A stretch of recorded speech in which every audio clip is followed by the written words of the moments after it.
Welcome back, everyone, to another Whip Check. Yep, our regular look at a car that's got people talking. And today we are definitely putting the 2025 Volvo EX30 under the microscope. It's fully electric, a compact SUV, and really capturing attention. Mostly because of that price tag, right? Under $40,000 to start. Exactly. And some pretty interesting specs, too.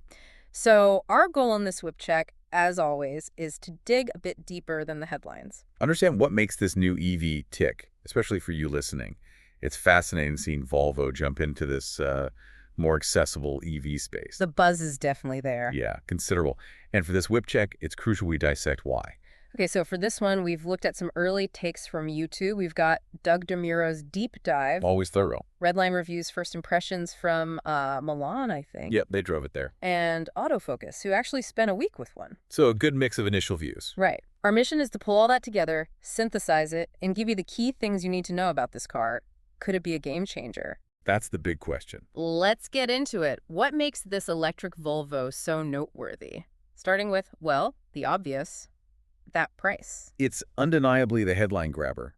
Advertised around $35K, which the reviews confirmed is like just over $36,000 with shipping. Which is pretty low these days. It really is.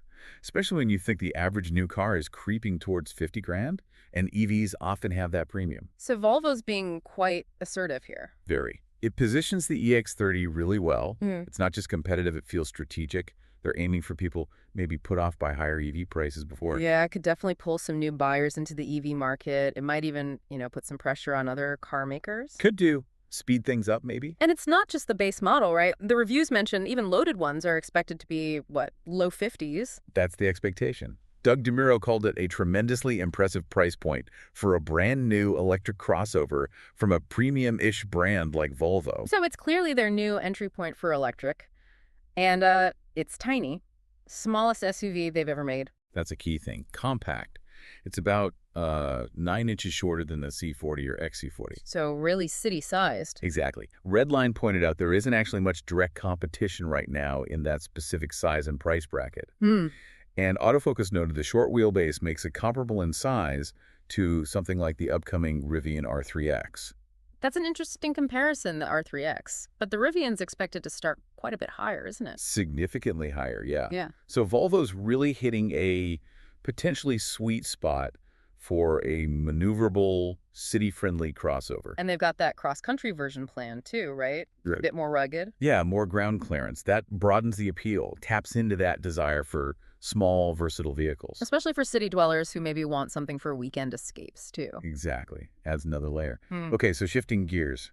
What's powering this thing? Right, the electric powertrain. 2 flavors available.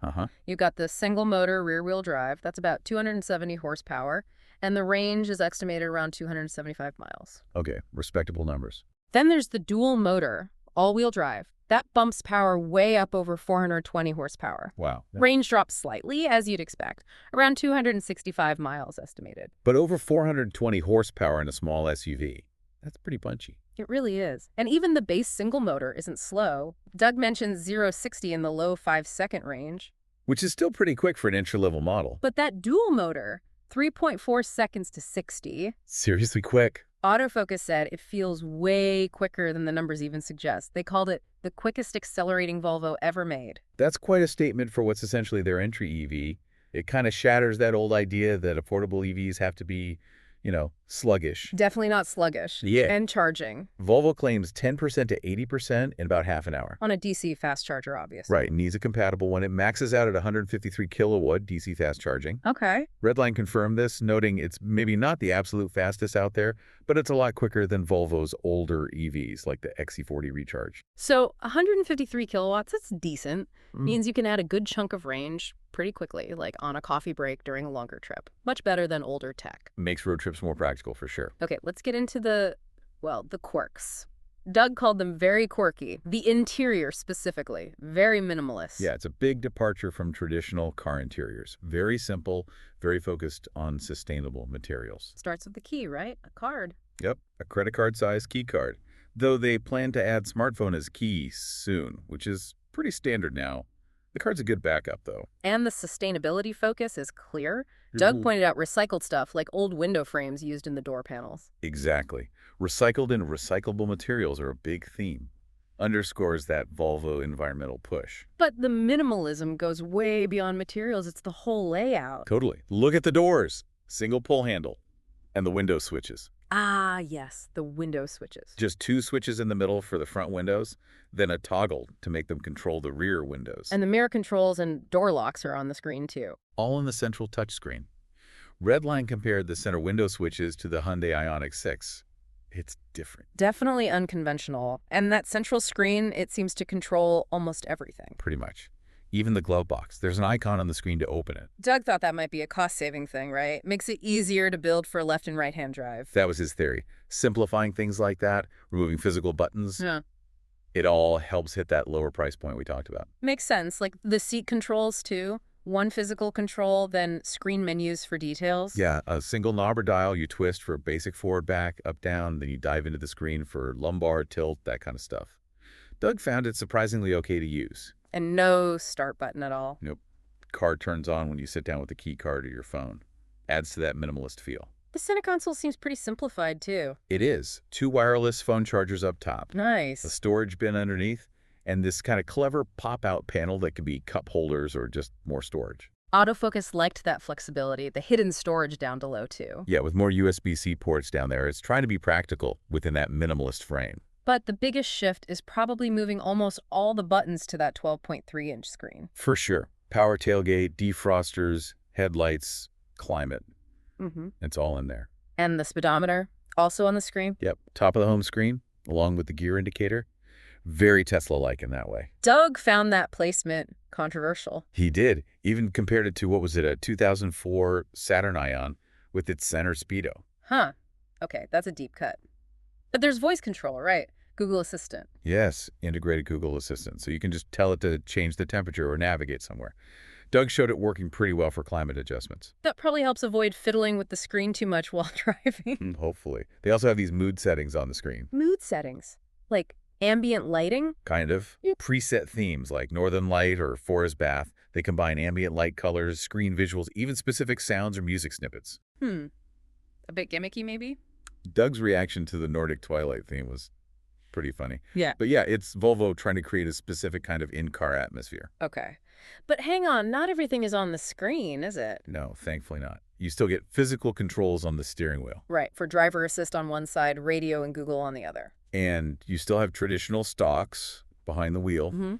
Left for high beams, signals, wipers. And the right stalk is the gear selector. Okay, that's fairly normal. Plus, importantly, the air vents are still physical. You can aim them manually.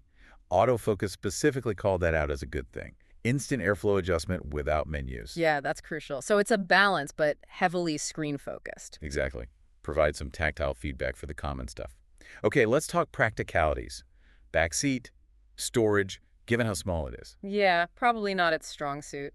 Reviews describe the rear seat as pretty tight. Especially if the front passengers are tall. Right. Legroom is only around 32 inches. Not huge. But they've tried to make it usable back there. Yeah, you get those central window switches we mentioned, 2 USB-C ports. And that little removable storage bin with the moose detail. Morton the Moose. Yeah, adds a bit of Volvo charm. And the front seat backs have phone pockets, which is neat. The big fixed glass roof probably helps it feel less claustrophobic back there, too. Definitely makes it feel airier, even if legroom is tight. What about actual cargo space, the boot? For its size, it seems decent. There's a multi-level cargo floor. Oh, useful. And a spot to store the cargo cover underneath, which is always handy. Doug liked those touches. And that chart inside the tailgate, showing what fits. Yeah, a little diagram with dimensions, examples. Clever idea, helps you visualize. Seats fold flat, too. They do. Gives you just under 32 cubic feet total, which is pretty good for expanding the space when needed. And there's a front trunk. There is, but it's tiny. How tiny? Autofocus called it extremely comically small. Huh, okay. So really just enough space for the mobile charging cable, maybe a small bag. Keeps the main boot clear, though. Fair enough. Okay, outside the car, the styling. Seems pretty well received. Modern, conventionally good-looking, kind of like a mini EX90. Clean Scandinavian design. Volvo hallmarks. Definitely. You've got the Thor's Hammer LED headlights, but with a new pixelated look. Looks sharp. The front camera is integrated into the Volvo badge, which is neat. And around back, C-shaped LED taillights, plus another light element up on the D-pillar. Makes it distinctive. And the badging is weird, right? A bit unusual. Just EX30 on the rear pillar, nothing on the actual tailgate. Subtle. And Doug pointed out those defroster lines in the windscreen. Yeah, right in front of the driver assist sensors. Very practical, very Scandinavian thinking for cold weather. Okay, let's get to the driving experience. How does it actually feel on the road? Impressions seem quite positive. Even the single motor, the 270 HP one, apparently feels surprisingly quick. Gets to 60 in the low fives, you said. Right. And everyone agrees the dual motor is significantly faster, much more punchy. Cabin noise. Consistently noted as being very quiet.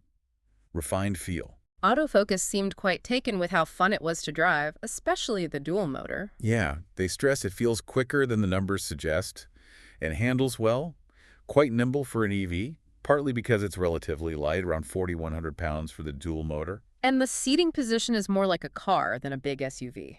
That's what they said. Contributes to a more connected, engaging feel. Ride quality.